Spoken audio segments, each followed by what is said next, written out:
Hi, hello, it's me, Saran, and today we're going to be talking about Boruto episode 223, more specifically, the Chunin Exams battle of Inujin Yamanaka and Houki Takatori. And I just gotta say before we start that this episode was a very solid episode of Boruto. I really liked it.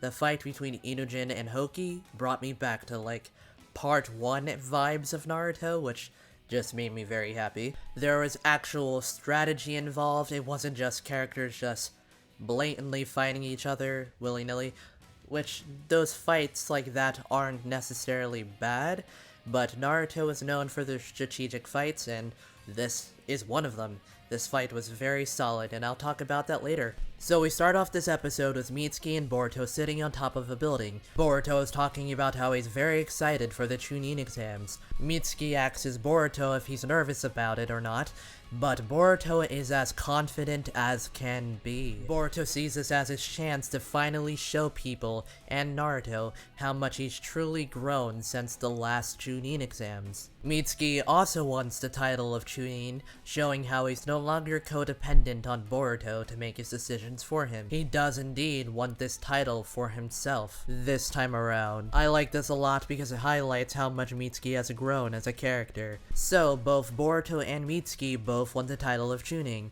How ironic that they were most likely going to have to fight each other, so only one of them were going to be able to become Chunin.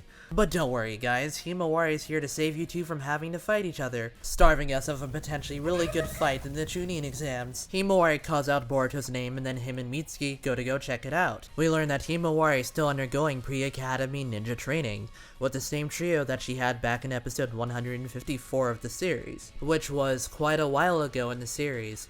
We know that Amado said in chapter something of Boruto that it's been 6 months since this whole Kara thing started, basically ever since the blimp went down in episode 179 of the series. So it kinda makes me wonder why Himawari and her squad don't just enroll into the academy already. I guess they're still not sure if they want to be ninja, so I'm very curious to see what the writers do with her sometime in the near future. I don't think that they can full-on make her a ninja in the anime, because of what the manga might do with her, but so far they've done absolutely nothing with her in the manga. In fact, Himawari looks like this in the manga.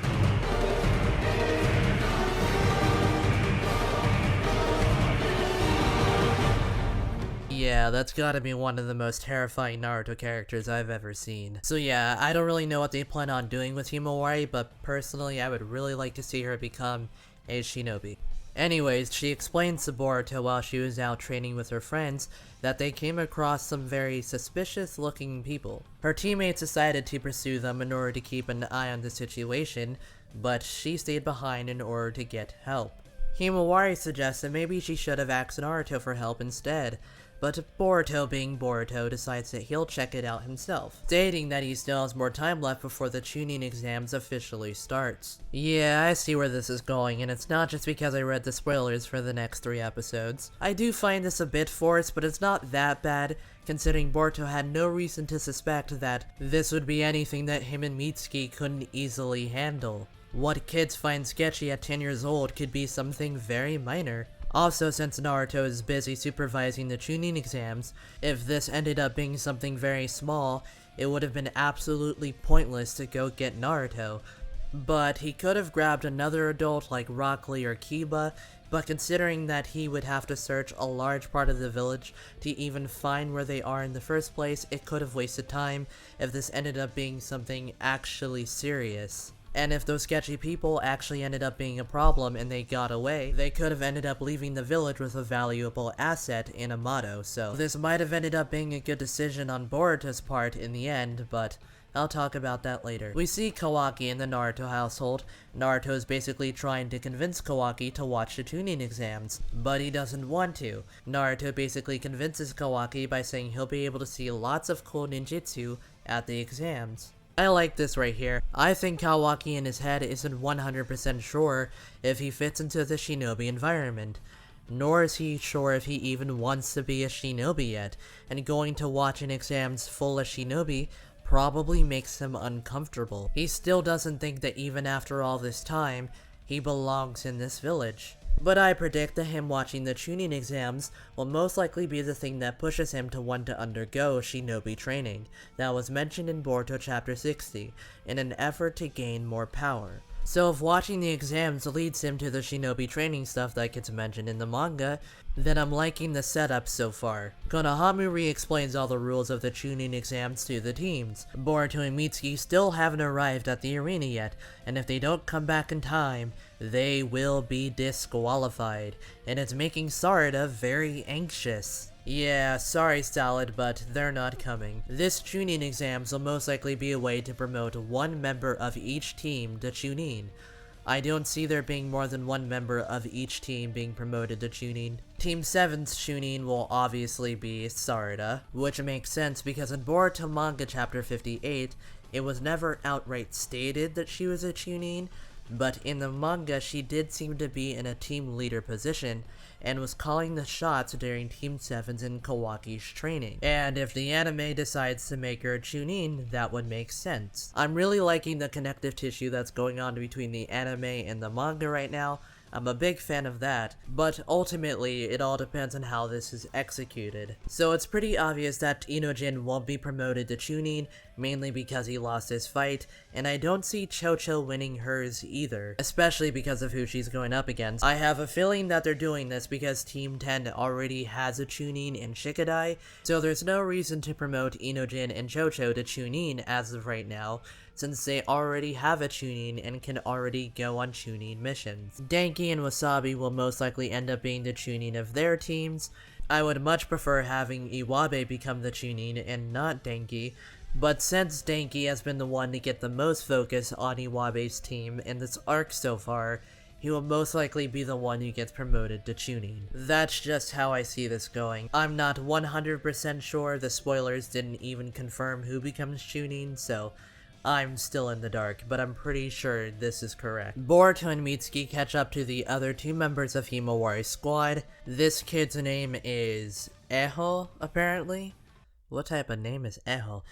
And they're scoping out the fodder-looking people from earlier. Boruto then just randomly roasts Eho by saying, "Are you the kid who's pretending to be a ninja?" Stating that you can't tell that people are sketchy just by looking at them. So Boruto's basically just calling this kid an idiot. Mitsuki notices that Amato's actually talking to these sketchy-looking people. Then this plump guy over here, for some reason, captures Amato by picking him up by the balls and then shoving him into the train, and then the other fodder-looking people jump into the train as well. What type of freaky stuff is going on here?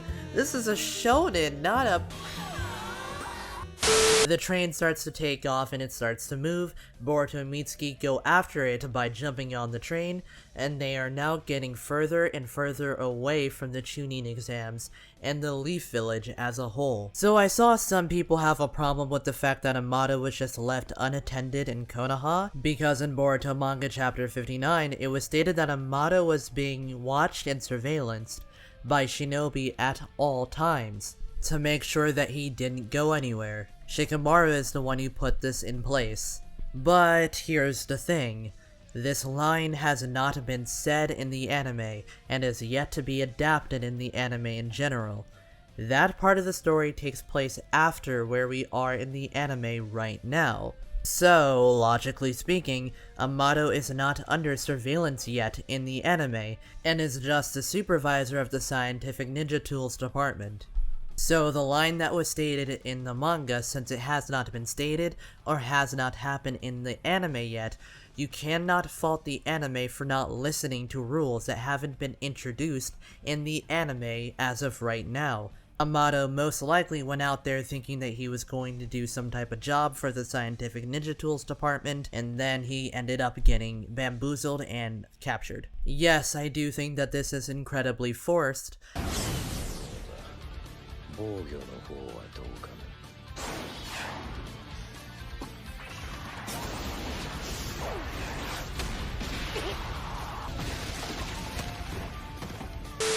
but I don't think that it doesn't make any sense because of that line in the manga, since it does not exist in the anime yet. So, in fact, I have a feeling that Amato being captured in the anime will most likely be the thing that leads him to being under watch in the manga. Of course, we do not know why he's been captured, so this is just a theory, but it would be a very cool tie-in to the manga if that were to be the case.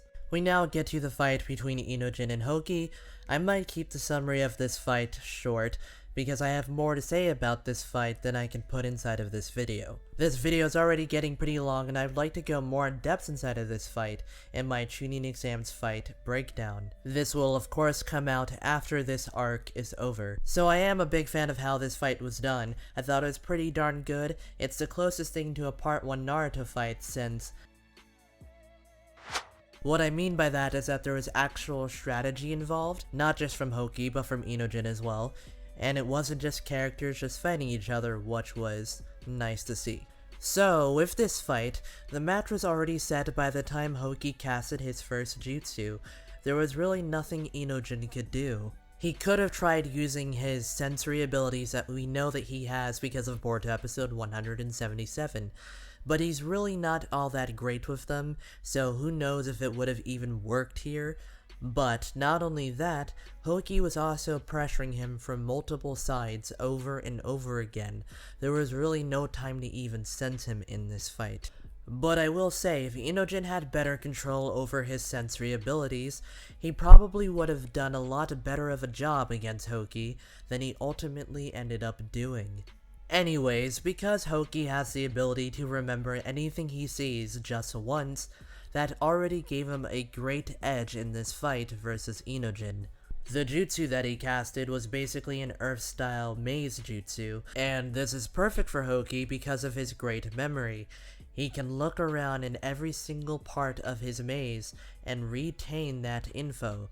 So while Inojin is going around trying to find Houki in his maze, Houki was memorizing everything in each spot, so he knew where every spot was in the maze in his area.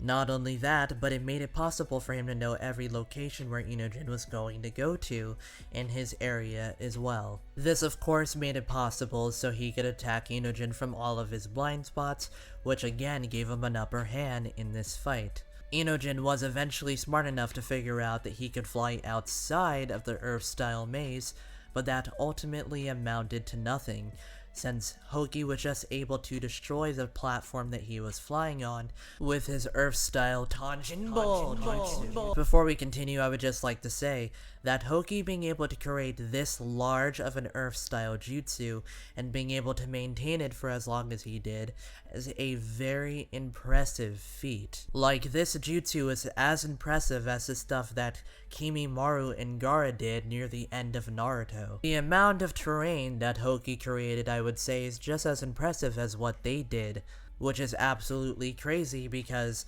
they were considered some of the top tiers of part 1 of Naruto in terms of the genin in the village. Houki would need really good chakra control to be able to keep this jutsu up for as long as he did. This really shows the difference between how Inojin and Houki were trained. But although Houki is very skilled, because he's part of the Anbu and their missions are top secret, him and his team don't get acknowledgement for their efforts like the other teams in their class do. This in a sense kinda makes Houki an underdog type of character, and they work a lot harder than most genin have to, because they're part of the Anbu and they go on very dangerous missions.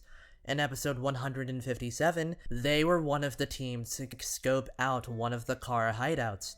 If Kara was potentially in that hideout, they would have been in very hot water. But because of their roles in the Hidden Leaf Village, they just don't get acknowledgement for any of it. But there is someone who was in the Anbu who was able to get not only recognition, but was able to become the 6th Hokage. As we all know, it is Kakashi Hatake. Even though he was in the Anbu, he was still able to make a name for himself. This is what motivates Houki, and this is what strives him to be like Kakashi, not just because he's a fan of him, but because he was able to make a name for himself, and if Kakashi can do it, why can't he? They both had similar roles in the Hidden Leaf Village. I think that this is pretty nice character setup for Houki. I just hope that he doesn't just disappear after this arc, never to be seen again for another 20 episodes. I would like to see him be involved in the next arc of Boruto, because frankly, I think him and his team have potential to be really cool characters.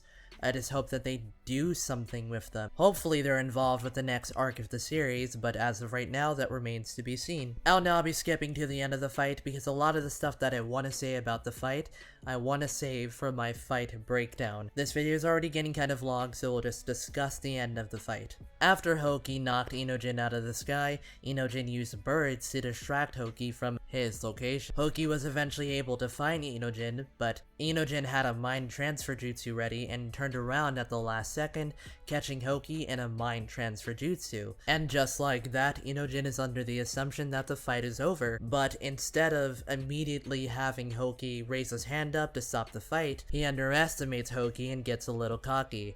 He starts explaining how exactly he got Houki inside of the mind transfer jutsu, allowing Houki just enough time to use his counter against a jutsu like this. It is essentially a jutsu that allows you to break out of mind-based attacks, basically consuming Inojin with this chakra-like monster, frightening him just for long enough for Inojin to let his guard down, allowing Houki to overpower him. And just like that, Houki ends up getting the win. And I can honestly say that I think that Houki deserves to be Chunin more than Inojin does, even though I think Inojin was a bit nerfed in this fight, I'm just saying. But yeah, I was impressed by Houki as a shinobi in this episode, and I can see him leading his own team, and I don't really think that Inojin is ready for that. I found it pretty interesting how Sai basically explained to Inojin why Houki suddenly has a jutsu in order to block mental attacks. Sai said that this is something that he gave not only to Houki, but the other members of Houki's team as well. Because they're part of the Anbu and the information that they gather is meant to stay top secret, if one of them were to end up being captured, even if they chose not to talk, if the enemy has someone who has a mind transfer like jutsu, they could gain valuable leaf intel. This jutsu stops that from happening. But what makes this jutsu so incredibly interesting to me is the fact that it is a dangerous jutsu to use. If you are not 100% focused, or you do the jutsu incorrectly, you will end up destroying your own mind. It's a very difficult jutsu to do, and it's a very dangerous one as well, especially to teach to only genin. Like, that is some very high level training right there, I just gotta say. I think Sai deserves some major props for being such a great teacher, and I really like it a lot because I've always been a fan of Sai. I've always liked the character, unlike most people, and he kind of got shoved to the sidelines in the war arc of Naruto Shippuden, so seeing him still be relevant in the Boruto era, I gotta say I like it a lot. Just one last thing that I would like to say before we head out is that if Inojin were to have taken control of Houki and made him stop the fight right away, he probably would have won. He was very close. But to me, that kind of shows that Inojin is not ready to be a Chunin, because he got pretty cocky by the time he thought he was going to win. Anyways, this was a very solid episode of Boruto. I would give it an 8, maybe a 7.5 out of 10. But with all that said, I hope you enjoyed this video and you don't feel like it wasted your time. If you did, make sure to like, comment, and subscribe as well. If you liked this video, that would make me and Mitsuki's cat happy, and honestly, who wouldn't want to see that? Anyways, I'm heading out, and goodbye.